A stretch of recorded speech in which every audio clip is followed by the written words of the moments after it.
But what about suffering? I mean, suffering's the biggie, right? I mean, that's the real major question. What does the Quran have to say about suffering?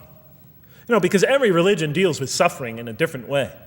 It's either something you have to be saved from, and so some religions stress salvation, or it's something that you have to sort of transcend through meditation and training so you can sort of not feel it so much, get above it and beyond it.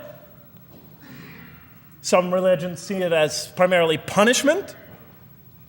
Some see it as, some of the more ancient religions see it as the result of the precarious and whimsical, control of many gods working against each other, playing with human beings. Different religions have dealt with it in different ways. But almost all of them, I would indeed say all of them, have sort of seen it as something not so good. But let's see what the Quran has to say about it. Something to be avoided, to transcended, to be saved from. The Quran says just the opposite. You are going to experience it. You will suffer in this life.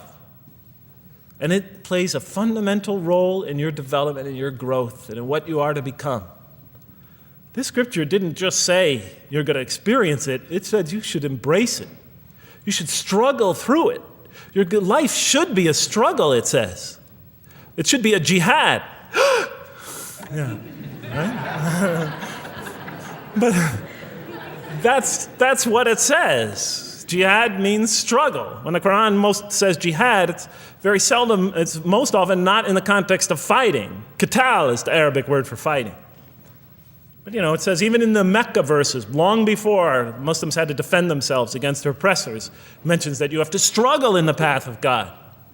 With the Quran, it even says. Struggle in the path of God with this Quran.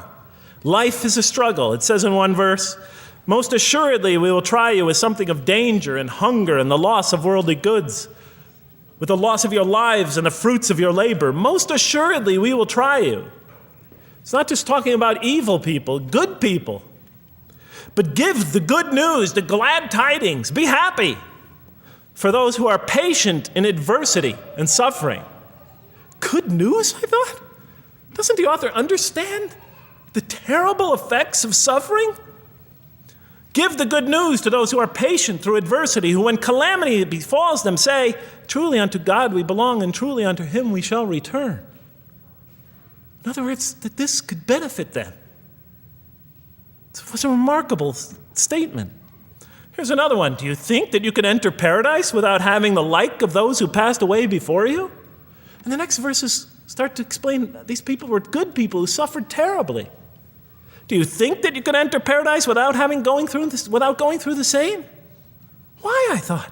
Why do we have to suffer in life? Misfortune and hardship befell them, and so shaken were they that the apostle and the believers with him would exclaim, when will God's help come? These are good people. When will God's help come? Oh, truly, God's help is always near. You will certainly be tried in your possessions and yourselves, the Quran tells the reader. You're going to face hardship. It's guaranteed. Every soul must taste of death, and we try you with calamity and prosperity, both as a means of trial. And to us you are returned. You are going to have hardship here. There is going to be no heaven on earth. This environment is made to be an environment of adversity. It is made to be an environment where you have to work, where you have to struggle, where you have to strive. And it plays a key role. Oh man, truly you've been toiling to your Lord in painful toil, but you shall meet him.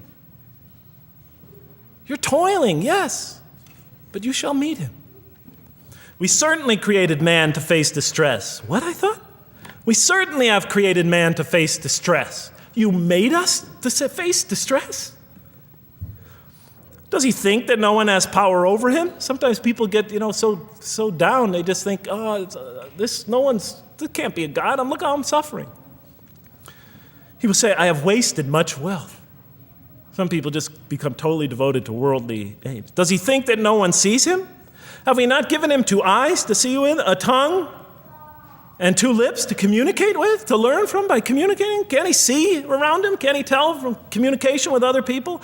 Haven't we pointed out to him the 2 conspicuous ways? What are the two conspicuous ways? But he attempts not the uphill climb. One of them is the uphill climb. And it says this is the way you should be pursuing. And what will make you comprehend the uphill climb? It is to free a slave, or to feed in a day of hunger an orphan nearly related, or the poor one lying in the dust.